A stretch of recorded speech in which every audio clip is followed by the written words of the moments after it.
Olá, meus amigos. Eu sou Igor Abrantes e estamos aqui em mais um Ponto a Ponto. Hoje recebendo o nosso parceiro da jornada já, João Alves, um grande companheiro nosso aqui, integrante do NEP da Paraíba. E hoje vamos conversar a respeito de Maria de Nazaré, a mãe da humanidade. Que muitos tratam, e eu também defendo essa teoria, né, João, que seria a mãe das mães. Sim. Não é isso? Uma homenagem mais do que merecida àquela que foi merecedora de receber o nosso Messias, né, o Jesus que veio aí a mudar todo o plano da humanidade.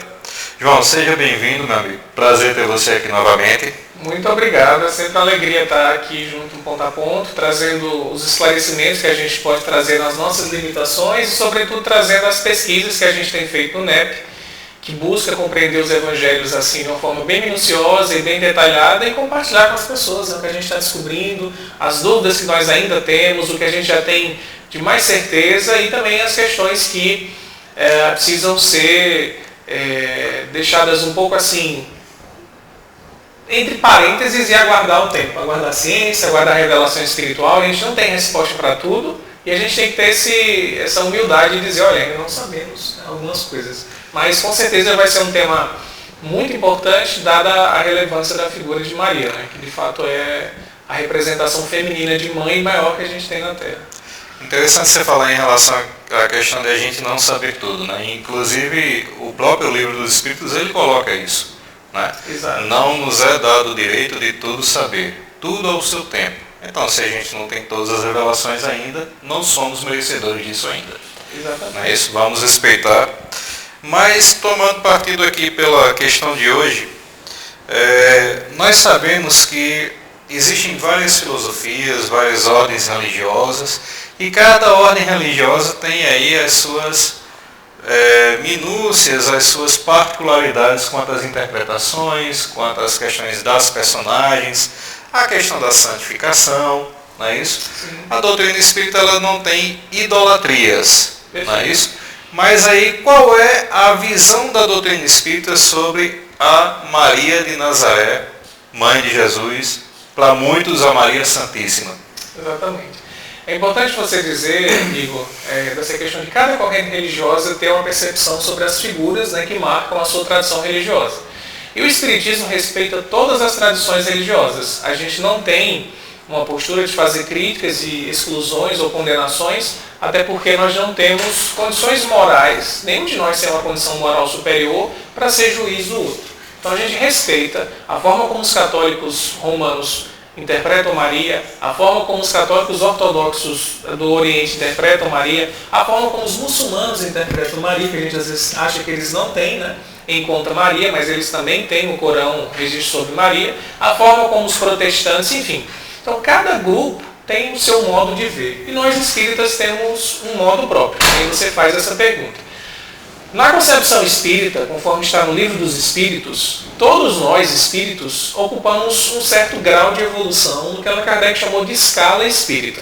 Kardec colocou no Livro dos Espíritos, de forma didática, uma escala com 10 degraus, mostrando em que nível mais ou menos nós podemos nos encontrar. Desde o espírito mais primitivo, no início das encarnações, aquele bem perfeito, até chegar no topo, que seria o espírito puro, né, da primeira classe, que não precisa mais encarnar como a gente ainda está encarnando. Então, na nossa visão, compreendendo a forma como Maria viveu quando Jesus esteve conosco, todo aquele tempo junto a Jesus, e mesmo depois dele voltar ao mundo espiritual, o trabalho que ela continuou fazendo, de muita abnegação, de serviço, de não pensar nos interesses pessoais dela, mas de se dedicar à humanidade, a gente poderia classificar Maria, se nos cabe fazer algo nesse sentido, nesse padrão da escala espírita, como um espírito superior a espírito puro. Eu não tenho conhecimento de hoje qual é a classificação que Maria tem no mundo espiritual.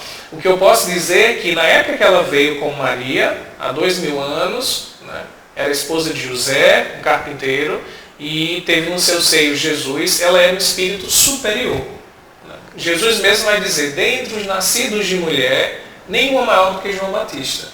Então, João Batista era o maior de todos os encarnados, e ele ainda nascia de mulher, ou seja, ainda estava nascendo no ciclo das reencarnações para se purificar. Então, o espírito puro que veio à Terra, puro mesmo, só Jesus.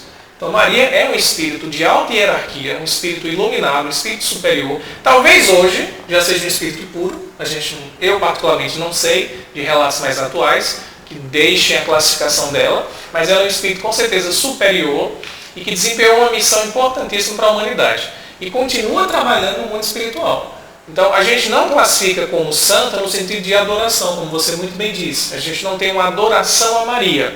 Até porque, seguindo o princípio da primeira revelação judaica do próprio Jesus, como ele vai ensinar, adorado só deve ser Deus. Nem Jesus mesmo pediu para ser adorado. Né? Nenhum ser, criatura, deve ser adorado. Adorado só o Criador, em espírito e em verdade. Então, nós não adoramos Maria, nós não veneramos Maria, nós não idolatramos Maria. Mas nós temos um grande respeito por Maria, nós temos um grande amor por Maria, nós temos uma grande dívida, porque ela teve a missão de trazer o Messias, e a gente tem uma profunda admiração e tenta se inspirar no amor maternal dela para a gente ser melhor. Então é um espírito superior iluminado que nos inspira a sermos melhores. E no aspecto feminino, né, no aspecto que ela mais se destaca do cuidado, da maternidade, do aconchego, da ternura, ela acaba sendo espelho e ideal para muitas mulheres também. Então, na visão espírita, a gente poderia dizer que Maria é esse ideal, esse símbolo, essa aspiração maior de como ser uma grande mulher e uma grande mãe. Uma grande mãe. Então aí a gente já vai entrar no mérito da próxima questão, né? Há relatos que a gente tem muita dúvida em relação a esses dados mais históricos, né, João? Muitas fontes falam uma coisa, outras fontes falam outra. Sim. Né? Mas há relatos que, como de costume, na época, Maria teria se casado aos 14 anos. Né? E logo em seguida teria concebido seu primeiro filho.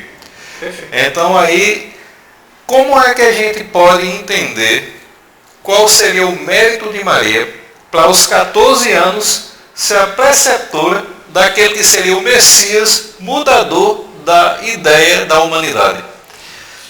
É uma questão assim, das mais profundas, porque se a gente imaginar os bastidores, né, antes de Jesus vir à Terra, como Emmanuel vai descrever em A Caminho da Luz, foi um plano assim grandioso que fez parte o que Emmanuel vai chamar de comunidade dos espíritos puros que regem o sistema solar. Então veja só, Emmanuel vai dizer a Caminho da Luz que essa comunidade de espíritos puros e eleitos por Deus, da qual Jesus é um dos membros, dessa comunidade Jesus é um dos membros, então tem outros cristos que fazem parte dessa comunidade, e eles organizam o sistema solar.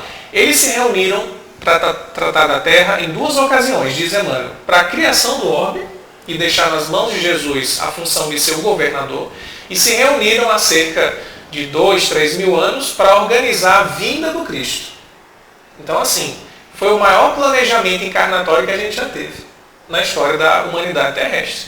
Então espíritos de alta hierarquia, espíritos angélicos que dirigem todo o sistema solar se reuniram para planejar a vinda do Cristo. E por que escolher Maria? Né? Essa é a grande questão. O que nós sabemos de relatos espirituais sobre quem é a entidade espiritual Maria, e como ela está posicionada no mundo espiritual, em especial a gente vai encontrar no livro Maria de Nazaré, de Miramês, é que ela era um espírito já de alta envergadura, tanto no sentido do coração, do sentimento, como no sentido do saber, da inteligência. A gente não vê nos evangelhos Maria ensinando a ninguém, dando lições. Né? Ela fica oculta, como José também ficou oculto. E muita gente pensa assim, Maria era só boa, amorosa, mas era uma pessoa ignorante, era uma pessoa... Né? E não é bem assim. Então, nessa revelação que Miramês traz, através de um médium mineiro chamado João Nunes Maia, que era muito próximo a Chico Xavier, ele vai dizer que Maria era uma entidade de elevada hierarquia espiritual e trabalhava com o profeta Isaías no mundo espiritual, preparando a vinda de Jesus. Então, ela foi escolhida pela sua pureza, pela sua iluminação já conquistada nos planos superiores, para poder receber aquele que seria o nosso Salvador. A palavra Jesus significa salvação, no sentido hebraico. E quando você coloca a questão da idade, isso é muito importante, porque tem a ver já com outra questão bem polêmica, que é a virgindade dela. Porque o texto vai dizer que uma jovem, né, a profecia de Isaías diz, uma jovem vai gerar o Messias. Aí alguns traduzem uma virgem, uma donzela, E daí gera-se várias especulações para dizer, não é bem uma virgem. O texto de Isaías na profecia, Isaías viveu cerca de 700 anos antes de Cristo, diz que uma jovem. Então assim, há muita discussão sobre essa profecia de Isaías e sobre os relatos do Novo Testamento, sobretudo de Lucas, da posição de Maria perante José.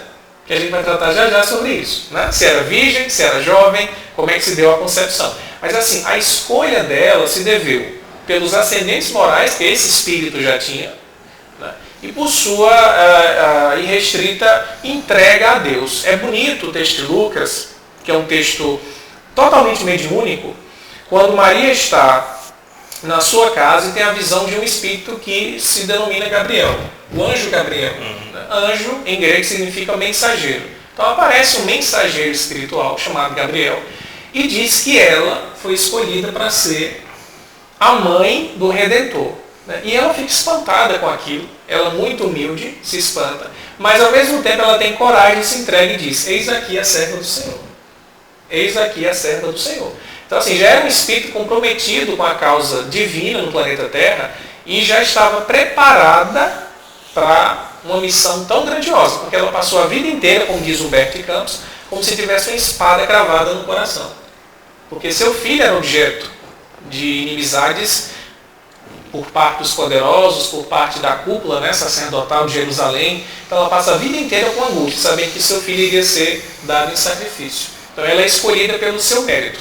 Então aqui na Terra a gente tem posições, às vezes, políticas, sociais, de direção, de comando, de missão, que são dadas por apadrinhamento, porque gosta mais do outro, porque é da família, porque deram dinheiro. A gente tem esses joguinhos aqui sociais e as pessoas assumem funções por causa disso.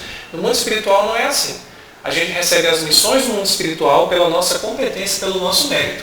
Então, se Maria recebeu essa missão de ter no seu ventre o Messias, é porque ela espiritualmente já era digna e ocupava uma posição superior no nosso órgão. Então é por mérito dela. Não foi privilégio, não foi prêmio de Deus, mas foi mérito do seu espírito milenar. Se a gente for tomar unicamente a questão temporal da idade, a gente tem que entender também que naquela época era comum uma mulher ter filhos aos 14, 15 anos de idade. Sim. Então a gente não pode questionar a grandiosidade daquele espírito por ser uma adolescente. Isso. Não é isso? Muitas vezes as pessoas questionam, né? Algumas pessoas que não concordam com essa grandiosidade espiritual que Maria representa, mas elas dizem, como que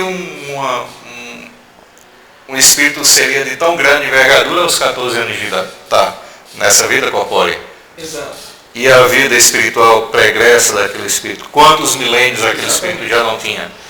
O que o Espiritismo vai descortinar para cada um de nós é justamente essa história milenar, bilenar, a gente pode colocar quantos zeros quiser, do Espírito. A personalidade de Maria, uma Galileia, nascida na região da Palestina, uma aldeiazinha pequena de Nazaré, que vivia uma vida muito, muito simples, às vezes parecida muito com o interior do Nordeste, como a gente tem aqui, uma vida de sofrimento, uma vida de pobreza. Como é que ali tem um espírito grandioso? Mas a gente sabe que, como o próprio Jesus vai dizer, os maiores no reino do céu são os humildes. Os grandes no reino do céu são os mais simples. Né?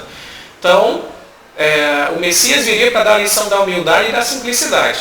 Então não faria sentido a mãe dele ser a imperatriz de Roma. Não faria sentido a mãe dele ser a esposa do faraó, que eram pessoas que detinham poder e que tinham todo um fausto em torno. Né? Então, o propósito do Messias era trazer amor, fraternidade e humildade. E não é à toa que ele escolhe uma mãe que representava tudo isso. Então, desde a sua chegada, ele já chega dizendo, minha bandeira é a humildade. Ele não chega no palácio. Ele não é filho de uma rainha, ele não é filho de uma imperatriz. Ele é filho de uma jovem, de uma donzela, de uma aldeia bem pequenininha, mas de uma jovem dedicada ao serviço de Deus e comprometida em acolher qualquer pessoa que chegava ao lado dela. João, antes da gente entrar na próxima questão, me veio uma situação que eu queria que a gente refletisse acerca disso também. Sim. Qual era a relação, o grau de relação de simpatia e similaridade entre Jesus e Maria? Porque muitas vezes as pessoas se apegam por frases soltas e aí querem questionar e colocam em dúvida algo bem maior. Por exemplo, as pessoas muitas vezes se apegam à seguinte frase de Jesus: quem é minha mãe e quem são meus irmãos? Verdade. E aí questionam essa cumplicidade, essa amizade, essa boa convivência. Cumplicidade realmente é a melhor palavra entre Maria e Jesus para esse planejamento que você citou anteriormente. Como é que a gente pode entender isso? Muito bom. Allan Kardec, na Evangelho segundo o Espiritismo, tem um capítulo dedicado a essas frases bíblicas que parecem não fazer sentido, né? Que é estranha moral. Então, quando Jesus está reunido com os discípulos e anuncia: olha, sua mãe e seus irmãos estão aí, querendo falar com você. Né? E até outros relatos dizem: tem alguns parentes seus que acham que você perdeu o juízo, você tem que voltar para casa, que você não é Messias coisa nenhuma. Eles querem salvar Jesus. Deixa dessa loucura, você não é Messias. E ele aproveita essa oportunidade para dar uma lição. Essa é a interpretação de Kardec, a interpretação do Espiritismo. Quando Jesus diz assim: quem é minha mãe, quem são meus irmãos? E ele mesmo responde, né? São aqueles que fazem a vontade do meu Pai, ou seja, são aqueles que se assemelham a mim. Ele não está dizendo que os seus parentes carnais, incluso nisso Maria, eram tidos por ele em segunda conta. Ele não está dizendo isso. Ele está dizendo algo mais, ele está expandindo a noção de família. Ele não excluiu Maria, ele incluiu na família dele todas as outras pessoas, de todas as nações que existiam, todos os povos que seguissem a vontade de Deus. Qualquer pessoa que seguisse a lei de Deus era tida por Jesus como irmão, como mãe dele mesmo. Então ele não exclui, ele amplia. Então uma visão assim recortada de um versículo, 2 versículos, pode gerar essa interpretação, né, de que ele tivesse uma distância de Maria, de que os dois não se entendessem bem. Mas quando você leu todo do Evangelho, quando você vê tudo, quando você vê o encontro da prima dela, Isabel, grávida de João Batista, com ela, grávida de Jesus, as duas ali super felizes, e elas sentem no ventre os dois se mexerem, como se os dois estivessem conversando com o outro. Tem uns palestrantes que falam: ali foi um encontro de gigantes desde o útero, né? João e Jesus. Então tem vários relatos que mostram como ela era feliz e entendia a missão do Cristo e como o Cristo era solícito para com ela. Tanto é que no final da sua vida, quando ele está na cruz, sabendo que não vai poder mais cuidar de Maria, e aí é uma das questões que leva a gente a pensar, como alguns espíritos vão defender, como Humberto Campos, que Maria só teve Jesus, é que quando Jesus está na cruz, ele diz: João, eis aí a tua mãe. Mulher, eis aí teu filho. Ora, se Maria tivesse tido outros filhos, será que faria sentido Jesus designar João para cuidar dela?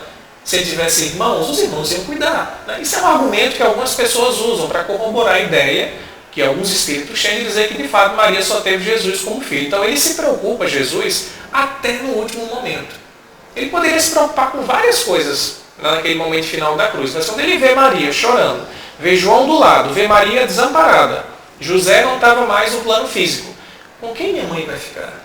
Ele não descuida da mãe dele, ele cumpre o mandamento de honrar pai e mãe, e ele designa João para cuidar dela, e João cuida até o final da vida dela. Então está lá dito. Então quando você olha o todo da Bíblia, você vê que havia uma profunda intimidade entre eles. E nos relatos mediúnicos, no livro Maria de Nazaré, de Miramês, e no livro, por exemplo, Boa Nova, de Humberto Campos, Maria demonstra, desde quando Jesus era criança, perceber nele algo diferente.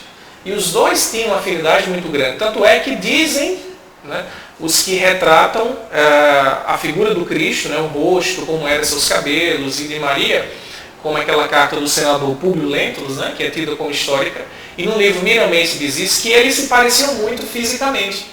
Jesus tinha os traços de Maria e não tanto de José. Ele parecia mais com Maria do que com José. Essa é uma ideia que é muito corrente assim, nos teólogos, nos estudiosos bíblicos e também nas revelações do mundo espiritual. Então havia uma profunda comunhão dos dois, um profundo respeito e da parte de Jesus um profundo cuidado por ela. Ele não despreza Maria hora nenhuma. Então essa frase não pode ser lida, né? Que é minha mãe, que é meus irmãos, fora de um contexto.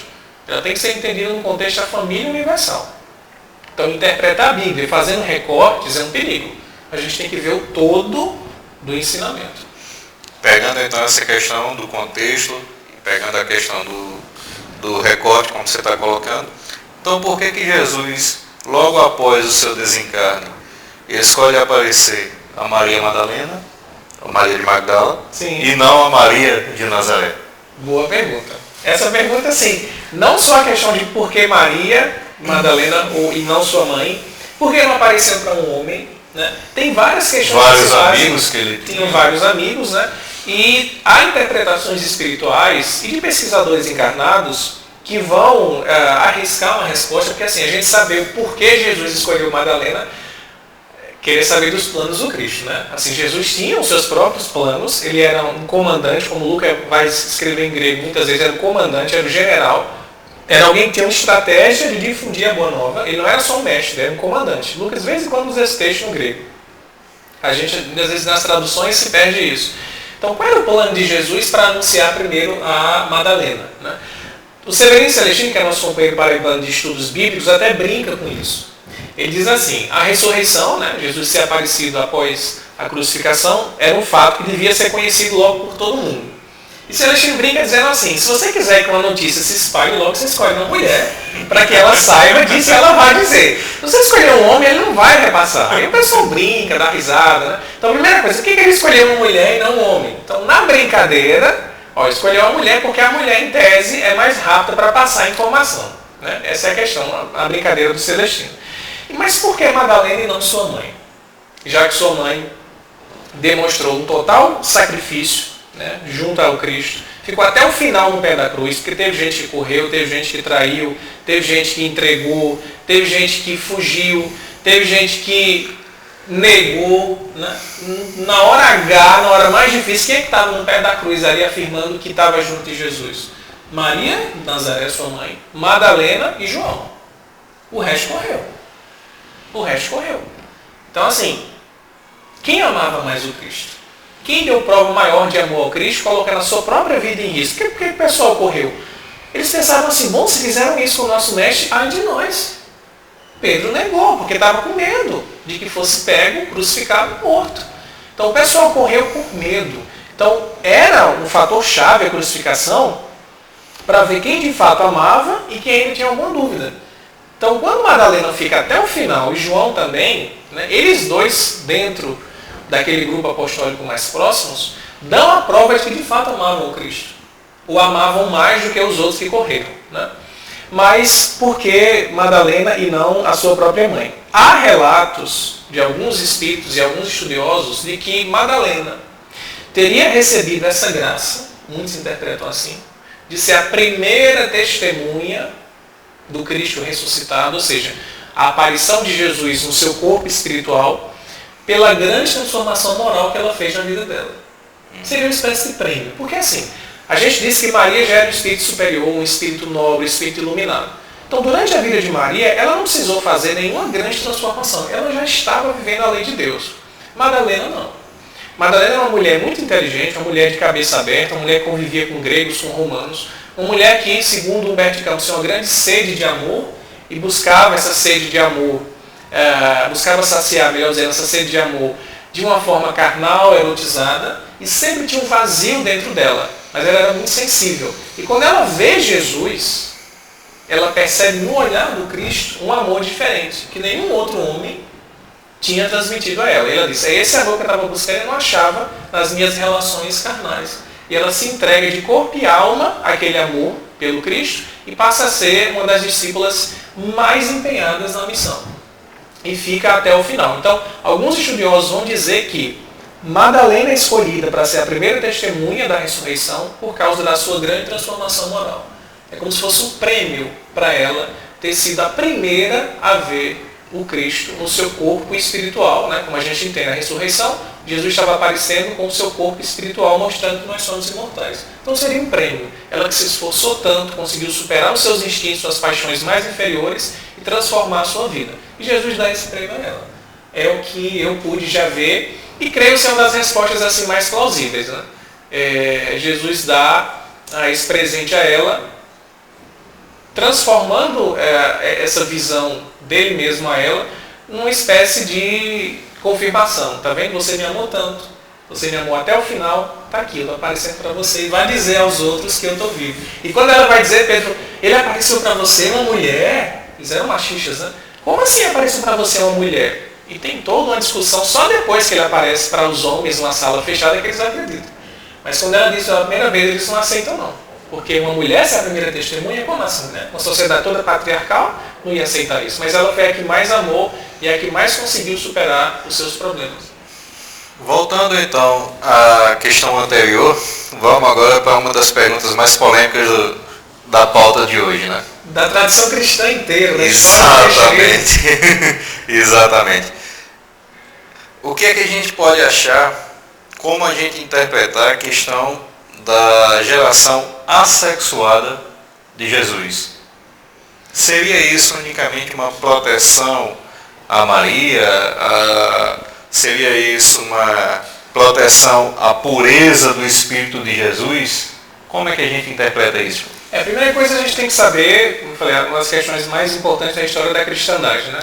Que dentro da tradição da Igreja Católica Romana em especial, há a ideia, né, de que Maria teve uma concepção imaculada. Aquela ideia de que o sexo com Adão e Eva se desvirtuou, eles obedeceram a Deus e, portanto, o sexo passou a ser algo pecaminoso. Criou-se essa ideia dentro da Igreja Católica e se colocou, né, a concepção de Jesus de forma diferenciada para que não houvesse esse tipo de contaminação. Isso é um aspecto para entender a questão. Um outro aspecto é o que está escrito no texto de Lucas e no texto de Mateus, mais no texto de Lucas. Vamos tentar ser bem sintético numa questão que para ser bem respondida merece um seminário. Vamos tentar ser bem sintético. O que é que Lucas escreve sobre isso? Por que eu vou me focar mais no Lucas? Porque ele é o mais detalhista. E Lucas escreve, isso é importante saber, a gente descobriu isso, né? Lucas escreve as suas anotações, as ideias, as informações, a partir do que Paulo de Tarso disse a ele. E por sua vez, Paulo de Tarso foi conversar com Maria Nazaré, com Maria Madalena, com Pedro. Ele foi lá na região da Galileia, conversou com os principais personagens e Paulo queria escrever o Evangelho. Isso está dito na obra Paulo Estevão de Emmanuel. Paulo tinha o propósito dele escrever o Evangelho. Assim como Mateus fez, Marcos, João, Paulo queria fazer um. Só que ele estava tão ocupado para fazer cartas e andar, fazer pregações, que ele encarrega Lucas, que era um médico grego, muito culto, sabia escrever a língua grega com muita correção. É o evangelho mais bem escrito, em termos da gramática grega, é o de Lucas, e Lucas escuta dele as histórias e escreve. Então, o que Lucas escreve, pressupondo isso, é o que o Paulo escutou da própria Maria. Então, Paulo teria dito a Maria, né, e Paulo falou para Lucas o quê? Como é que se deu esse processo? Maria vê uma entidade espiritual, o Gabriel, que anuncia que ela receberia o Messias. E ela disse, mas como isso vai acontecer se eu não conheço um homem? Ela já era noiva de José. Né? Eu não conheço homem, como é que isso vai acontecer? Como é que eu vou gerar em mim se eu não conheço homem? E o conheço aqui é, o verbo grego, ter o contato sexual. Né? O homem conhecer a mulher é ter relações sexuais com ela. E aí o Espírito diz a ela, não se preocupe, porque a sombra do Altíssimo repousará sobre você, e o que for gerado sobre você é de um Espírito Santo. E a gente viu isso no grego, é de um Espírito Santo, não é o Espírito Santo, é de um Espírito Santo. E nós interpretamos esse um Espírito Santo como Jesus, que era o Espírito puro, né, que viria habitar o seu ventre. Então, o relato de Lucas, do jeito que está colocado, Maria fica perplexa. Dá a entender que, de fato, ela não teve contato sexual com José. Vamos analisar a questão do relato de Lucas. Tanto é que quando Maria aparece já com o ventre mais saliente, José se espanta. O que é isso? Tem isso escrito na Bíblia. José se espanta e pensa em fazer o que a lei mosaica dizia para fazer, que era expor Maria ao público, dizer, olha, ela me desonrou, está anulado o noivado e ela podia ser até morta. Então José fica agoniado, ele amava muito Maria. Quando ela aparece assim, você me desonrou? Eu não tive relações com você. E em sonho, mais um evento mediúnico. O mesmo Espírito Gabriel aparece para José em sonho e diz, José, José, não se preocupe em relação a Maria. O que nela está sendo gerado é obra de um Espírito Santo. E aí José entende que é um plano divino que ele não sabe como explicar e acredita no que Maria diz. Olha, eu vi um anjo me dizendo que eu ia gerar um ser que seria o Messias. E José, a princípio, desconfia disso. Mas quando ele tem um sonho, diz, bom, então ele me disse em sonho também. E aí ele fica sossegado, não denuncia Maria, grávida e segue, etc. Esse é o relato que está na Bíblia. A gente pode pensar assim, mas João, isso é um relato simbólico. A gente vai ver a vida de Buda, a vida de Krishna. Também fala que eram todas virgens. E fato é. Os grandes seres da humanidade, nas histórias, dizem que nasceram de virgens. E Maria está dentro desse processo. alguns historiadores das religiões vão dizer que esse relato não deve ser tido como literal. Ok. Se o relato não for tido como literal, se for símbolo, a gente pode descartar. Ele não serve para dizer se ela teve sexo ou não, porque é um relato simbólico. Mas e se for literal? E se Lucas tiver escrito de fato o que Paulo disse a ele, do que Maria tinha dito a Paulo, que tudo aconteceu assim? Então a gente fica nessa dúvida, a gente não tem uma resposta cabal para isso. Penso eu, qualquer pessoa que se arrisca a dar uma resposta cabal, foi assim ou foi assado, ele comete um erro, na minha percepção, de tomar um partido sem ter muitas evidências que sustentem isso. Essa é a minha opinião pessoal, certo? A gente falou no início que a gente não sabia de tudo. Então eu não vou dizer aqui se foi sexuado ou se não foi, porque eu não tenho condições nem intelectuais, muito menos morais para dizer isso. Eu tenho textos na minha mão. Se interpretar o texto de forma simbólica, a gente pode dizer, não, José tem uma relação com Maria, nasceu Jesus como todo mundo nasce. Ok, está resolvido o problema. Se o texto não for simbólico, se o texto for um relato fiel do que de fato aconteceu, então há algo de diferente nesse processo. E aí você pergunta, mas como é possível um bebê nascer sem ter um contato espermatozoide com o óvulo? O espírito miramês, a gente volta mais uma vez, a opinião do espírito miramês na obra Maria de Nazaré, ele descreve o processo de concepção. O que Miramês vai dizer na obra Maria de Nazaré? Veja, a opinião de um espírito, que a gente não pode tomar como verdade, que Kardec diz que a gente tem que fazer o quê? Controle universal. Então, do que eu sei, na chamada literatura espírita mediúnica sobre o assunto, o livro mais completo sobre Maria é de Miramês. E Miramês vai dizer que ocorreu, em resumo, uma inseminação espiritual. Miramês diz isso. Maria produziu o óvulo e a espiritualidade trouxe Jesus em aspecto fluídico e fecundou o óvulo de Maria de forma fluídica, corroborando o que Lucas escreveu. Então foi uma concepção espiritual. Isso é o que Miramês vai dizer. Aí você me pergunta, João, isso é a verdade? Não sei, eu não estou no mundo espiritual, eu sou um mero encarnado que lê livros. Então os livros dizem isso. Kardec falou alguma coisa? Falou. Kardec na Gênese escreve um texto sobre o corpo de Jesus, que na época de Kardec era muito debatido. Jesus tinha um corpo de carne ou tinha um corpo fluídico, era um fantasma? Porque havia uma corrente na época de Kardec que defendia isso, que é a corrente dos rustenistas, que vão dizer que Jesus não tinha um corpo carnal, que Maria era virgem, é algo bem alinhado com a Igreja Católica. E Kardec vai refutar essa ideia. Kardec argumenta na Gênesis dizendo que Jesus, na visão dele, tinha um corpo como o nosso, um corpo carnal.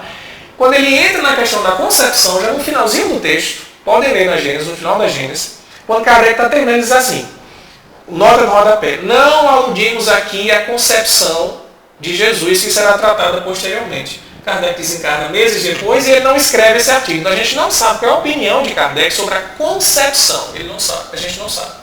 O que a gente sabe que Kardec diz, Jesus tinha um corpo de carne. Kardec escreve isso. Como se deu a concepção, Kardec queria escrever, mas não deu tempo. Então o que a gente tem em mãos? O relato de Lucas, se você interpretar literal, Maria de fato teve uma concepção diferente da nossa. Se for um símbolo, foi uma concepção normal. E tem um relato de Miramês dizendo que houve uma inseminação espiritual. O que é que eu particularmente faço? Deixo a questão em suspenso. Eu não tomo partido e espero que outros espíritos falem e a ciência possa corroborar. Eu acho que essa questão para você dar uma resposta cabal hoje é muito precipitada. Então, eu não tomo partido sobre isso. Hoje, eu pessoalmente, Jesus tinha um corpo de carne. Eu concordo com Kardec e sigo a linha de Kardec. Agora, sobre a concepção, eu não tomo partido. Porque há várias correntes, e todas as correntes têm argumentos bons. Mas nenhuma dessas correntes, para a gente fechar, que é tema da seminário, nenhuma dessas correntes, na visão espírita, argumentaria, no caso da possibilidade de ter tido uma concepção sem sexo, porque o sexo em si é um problema. Isso a gente descarta. A questão não é que o sexo é um problema, não é isso. A questão não é essa. Se por acaso a tese de Miramês estiver certa, não é porque o mundo espiritual vê no sexo um pecado, não tem nada disso. É porque Jesus precisava de uma matéria mais quintessencial, então uma explicação de química espiritual muito mais profunda do que a gente possa imaginar. O tabu de que o sexo é um problema, um pecado, não sustenta nenhuma dessas nossas afirmações. É uma questão de revelação espiritual. O certo é, ela foi virgem, se tiver sido, não por uma questão de sexo, mas por uma questão de planejamento espiritual, que Jesus teria que ter um corpo um pouco mais refinado do que o nosso. É o que Miramês vai defender. Se Miramês está certo ou não, eu não sei.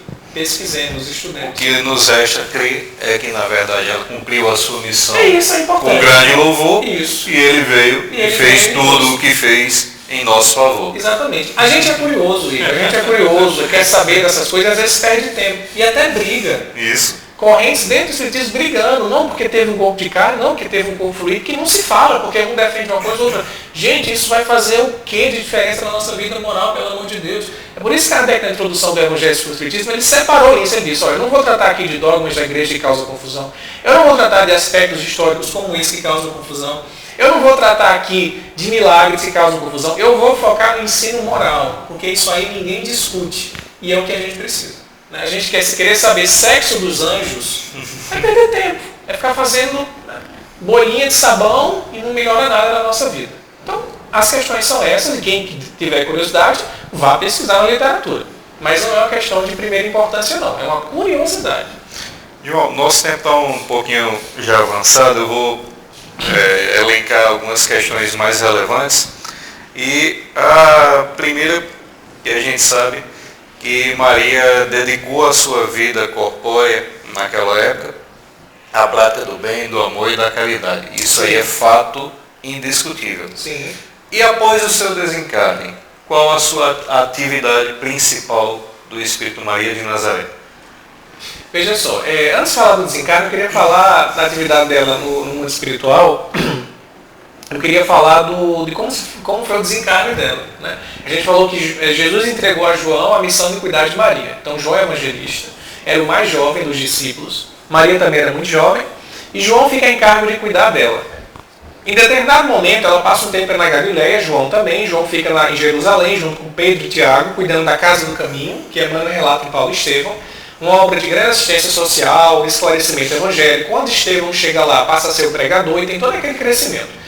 E João fica um tempo lá e Maria fica com seus parentes na Galileia. Depois de alguns anos, quando o movimento cristão se espalha, e ele se espalha porque Paulo de Tarso estava perseguindo Saulo, né? Todo mundo tinha que fugir, João tem que correr de lá. Então João vai para a região de Éfeso, onde é a Turquia hoje, e leva Maria. Então Maria fica morando numa casinha em Éfeso, e descreve isso Humberto Campos em Boa Nova de uma forma muito bonita. Miramês também descreve a mesma coisa no livro sobre Maria, que era uma casa linda na natureza, dava para ver parte do mar Mediterrâneo, enfim. Então Maria fica lá atendendo a pessoas que estavam com angústias da vida. Ela fazia o que nós fazemos hoje de atendimento fraterno. Então Maria passou a ser, lá em Éfeso, uma pessoa que atendia fraternalmente, uma espécie de psicóloga. As mães iam lá chorar, você é a mãe do Redentor. Então criou-se em torno dela, foi aí que começou a se criar em torno dela essa figura da Santíssima. Daquela mulher pura, devotada, que cuidava de todo mundo, abraçava todo mundo como filho. Essa ideia de mãe da humanidade começou lá em Éfeso. Porque ela fazia atendimentos fraternos e um dizia para o outro, todo mundo vai atrás de Maria. O Messias não está mais aqui, mas a mãe dele ainda está. E o pessoal ia para Éfeso. Éfeso virou um ponto sagrado do cristianismo por causa da figura de Maria. E ela recebia todo mundo. Então ela passou anos nessa tarefa de consolar. De ser intercessora, né? Como a Igreja Católica vai dizer. Ela intercedia por nós em relação a Deus. Então ela, na figura maternal, passou a ser a mãe de todo mundo. E tem um dado instante que ela está atendendo as pessoas, aparece um jovem que fala com ela e ela tem um espanto assim, eu conheço essa voz. E o jovem se apresenta para ela num traje de mendigo, pedindo a sua bênção, ela abençoa, mas que voz diferente.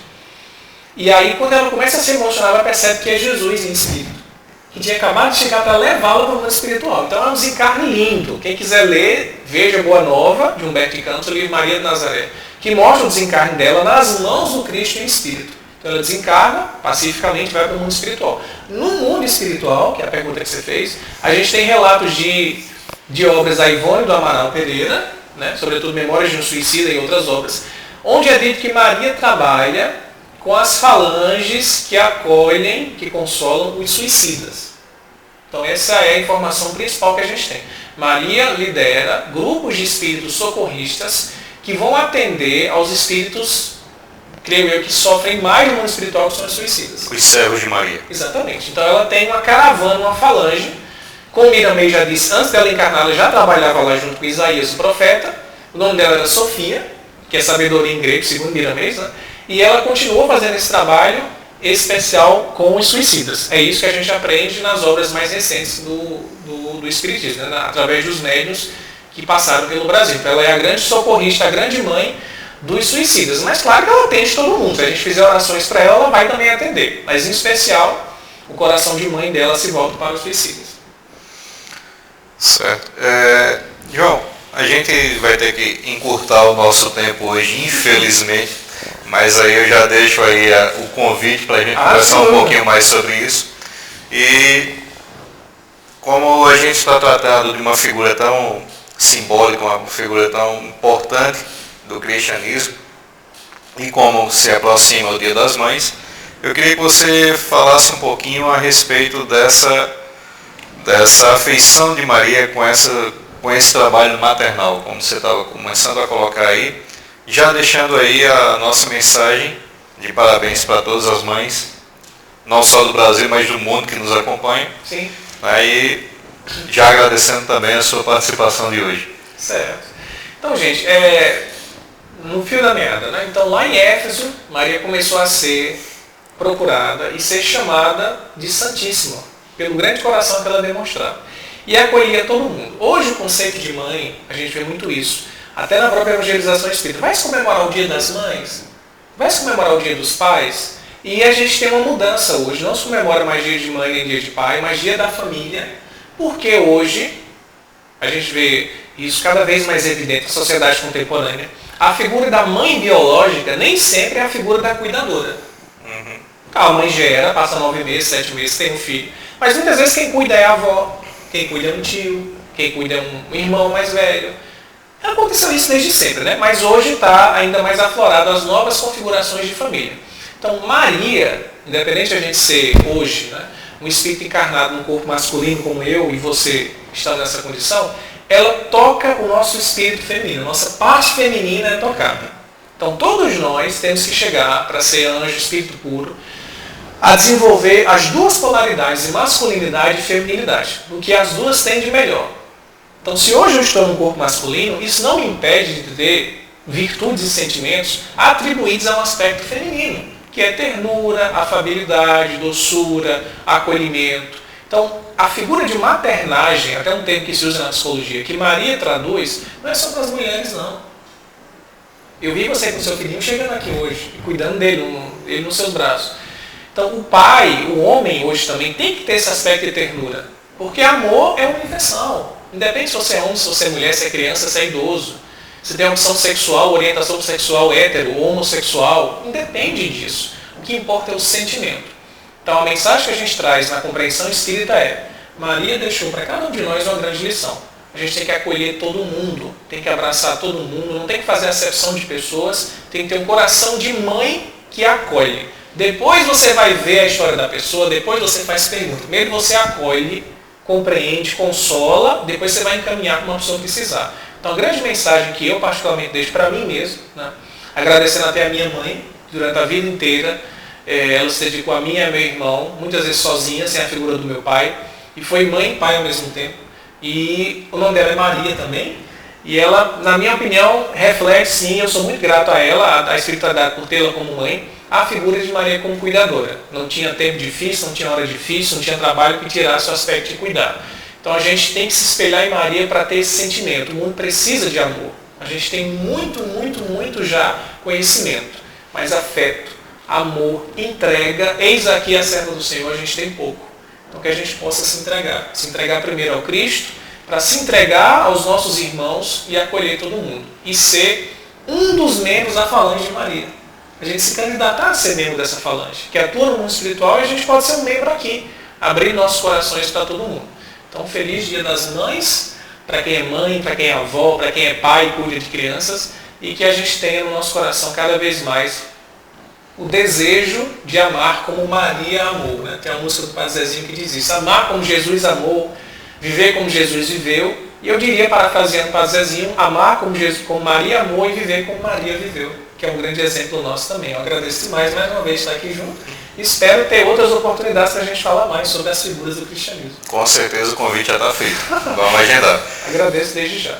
Pessoal, aqui a gente se despede de mais um Ponto a Ponto, agradecendo a companhia de vocês, e ficamos com o coração aberto para todos vocês, agora e sempre. Então, esperamos por vocês no próximo Ponto a Ponto. Até lá.